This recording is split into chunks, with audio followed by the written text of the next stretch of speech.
गंवार जिठानी modern देवरानी। अर्पिता की शादी राकेश से तय होती है, जो एक सरकारी नौकरी करता था।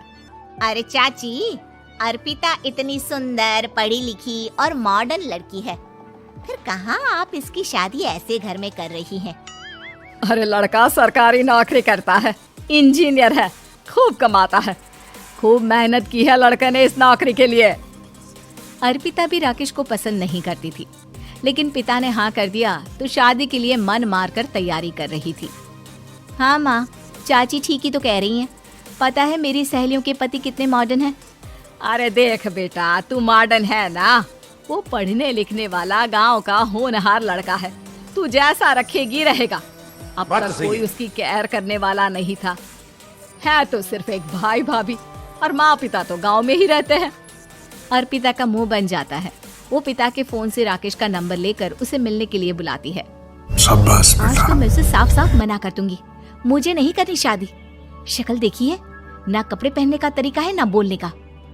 अर्पिता राकेश से मिलने जाती है। अब क्या हो गया, आपने मुझे अर्जेंट मिलने को बुलाया, सब ठीक तो है ना? हाँ सब ठीक है, पर मैं आपसे कुछ कहना चाहती हूँ, आप ना इस शादी से मना कर दे। राकेश की आंखें अर्पिता की इस बात से लाल हो जाती है। वो रोंदे गले से कहता है, लेकिन शादी की सारी तैयारियां हो गई हैं। मैंने आपके साथ एक अच्छे भविष्य का सपना भी देख लिया है। ऐसा मत करिए प्लीज। माँ पिता के अलावा मैंने किसी को दिल से अपना माना है तो वो आप ही है। देखिए, मुझे आपसे कोई समस्या नहीं है, लेकिन आप मेरे जैसे नहीं हैं। मैं मॉडर्न लड़की और आप।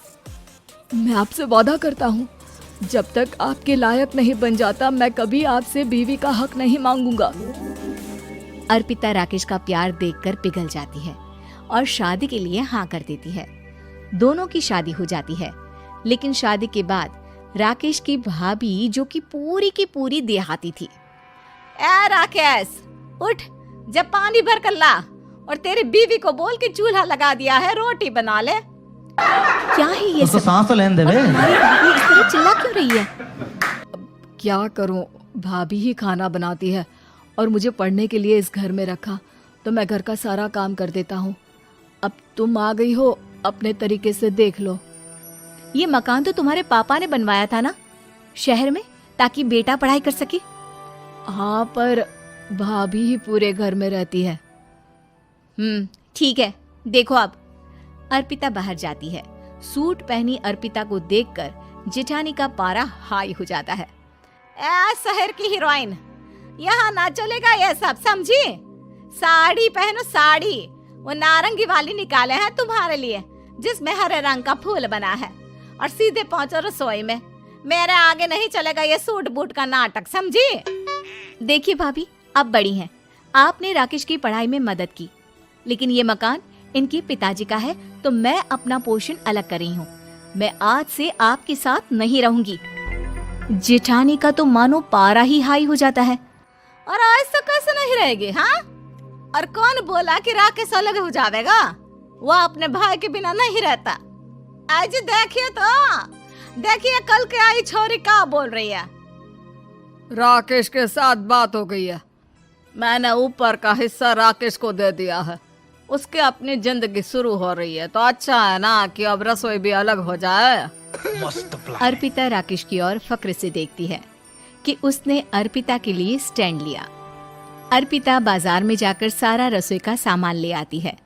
पिता के दिए सामान से घर सजाती है और अपने तरीके से पूरे घर की सजावट करती है। शाम को राकेश ऑफिस से आता है। कुर्ता पैजामे में राकेश को देखकर, अरे ये क्या पहना है? भाभी सिलती है ना कुर्ता, मैं सारी कमाई भाभी को ही दे देता हूँ। लेकिन अब ना बीवी को देना होगा, क्योंकि भैया भी अच्छी नौकरी करते हैं। भाभी अपने पति का पैसा संभाले और मैं अपने पति का पैसा संभालूंगी। तभी भाभी आ जाती है। अरे देखो, बहुत हो गया। हाँ, अलग रहने तक तो ठीक था, लेकिन पैसा हम एक फूटी कौड़ी नहीं देंगे। बचपन से तुम्हारे पति को हमने पाला है, उसका हिसाब दो। अच्छा, हिसाब चाहिए? कितना पढ़ी हैं आप जो आपको हिसाब चाहिए? बड़े भाई हैं उनकी, जिन्होंने उन्हें पढ़ाया लिखाया, वो हिसाब मांगेंगे तो जरूर दे दूंगी भाभी। अरे देख, हाँ, अगर तूने पढ़ाई की है तो मैं भी अंगूठा छापना हूँ। अरे 5 की क्लास तक पूरी पढ़ाई की है, समझे? वैसे भी कल इन लोगों के माँ बाबूजी आ रहे हैं गांव से, वही लोग ठिकाने लगाएंगे तुझे। अगले दिन सास ससुर आते हैं, दोनों बहुत ही सीधे लोग। अच्छा किया जो ऊपर के हिस्से में राकेश की गृहस्थी लगा दी। अब दोनों बेटे अपना अपना देख ले। छोटी बहू कहाँ है? अरे बहुत ही चालाक है माँ जी, ऐसी जबान चलाती है जैसे दर्जी कैंची चलाता है। वैसे बहू तुम भी कम नहीं थी। और सुनाओ। तभी छोटी बहू सास ससुर के पैर छूकर उन लोगों को चाय और नाश्ता देती है। माँ जी, आप थक गई होंगी, मैं खाना लगा देती हूँ, ऊपर आ जाइए चाय पीकर। अरे बस बस, यही रहेंगे वो, क्योंकि बड़ी बहू मैं हूँ। हमेशा से इनके माँ बाबूजी मेरे पास ही आए हैं। चलिए माँ जी, आप ना किचन में खाना बनाइए, मैं जरा बाजार होकर आती हूँ, और फिर साथ में खाना खाता है।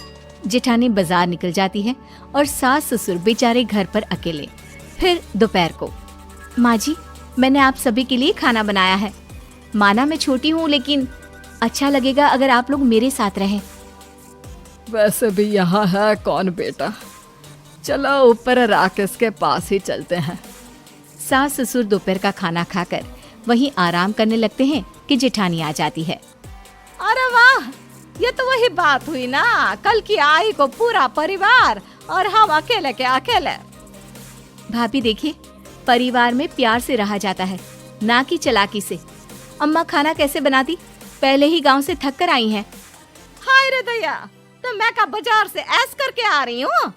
अरे भूख के मारे मेरा सर दर्द हो रहा है, पर यहाँ मेरी फिक्र कौन करेगा। अरे तो किचन में खाना है, लगा देती हूँ मैं भाभी। बड़ी बैठकर खाना खाती है और शाम को जब राकेश घर आता है।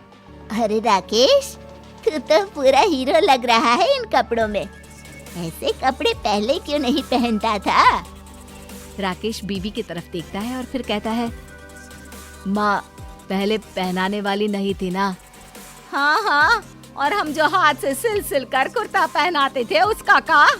अरे तुम्हारे भैया तो आज भी पहन रहे हैं। तभी अर्पिता सास के लिए कपड़े और ससुर के लिए शर्ट पैंट ला कर देती है।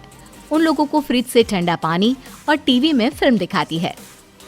अरे कब से इनको बोल रहे हैं कि फ्रिज वाले आओ, लेकिन ये है कि मानत ही ना है। बहू, अब तो तुम ही समझाओ ससुर जी को। नहीं पापा, आप फ्रिज मत लीजिए। अरे वाह रे छोटे, खुद फ्रिज का ऐसे का मजा ले, और इनकी माँ के पास फ्रिज भी ना हो। अरे देखा पिताजी, देखा माँ जी कब बोल रही है। अरे उसकी पूरी बात तो सुन लो कि वो क्या बोल रही है। वो इसलिए क्योंकि अब माँ जी और पापा यहीं रहेंगे मेरे पास। घर को घर सिर्फ मॉडर्न या गांव की सोच नहीं, बल्कि संस्कार बनाते हैं भाभी, और संस्कार अच्छे हो तो सब सही हो जाता है। ये बड़ी अच्छी बात कही आप।